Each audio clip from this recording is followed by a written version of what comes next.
On Tuesday, February 17th, we have a new moon solar eclipse happening in the sign of Aquarius, and it's really ushering us into eclipse season this year. And so, happy eclipse season, but in this video, I thought that I would talk about some ways to intentionally work with the energy of this eclipse. And so first and foremost, this is not the time to really be acting on our impulses and really taking any impulsive actions or making any impulsive decisions or doing these permanent changes.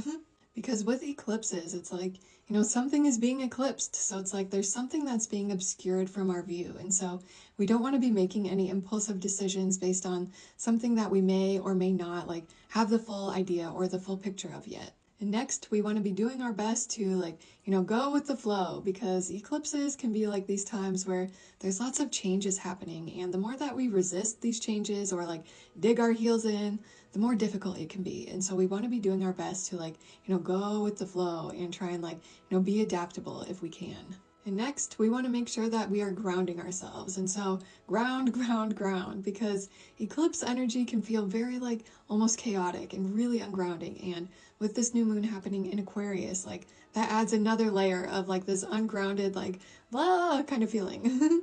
And so if you can get outside today and throughout this eclipse season, I highly recommend. And so you can get outside and get into nature and hug a tree and touch grass, get your hands in some dirt if you can.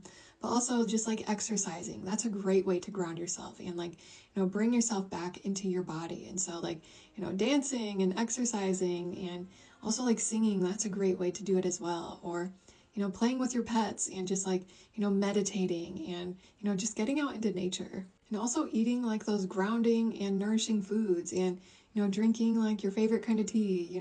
Everybody has their unique ways of grounding themselves and getting themselves back into their body. And so you want to be, utilizing all of your favorite grounding techniques. And then after you've grounded yourself sufficiently enough, this is the time to really open yourself up to receiving inspiration and receiving divine messages and receiving intuitive hits or even guidance from the universe or whatever you want to call it. Because when you're grounded, that's when you can know that those intuitive hits and those inspired thoughts are coming from your intuition and not anxiety, because sometimes it can be easy to confuse those. And so when you're grounded, that's when you know that it is that intuitive hit. And then we also want to be open during this time and opening ourselves up to receiving inspiration or guidance. And so really asking for guidance and asking for courage to go outside of your comfort zone and asking for greater clarity. And then, listening, that's that receiving part, that receptive part. And we have to be open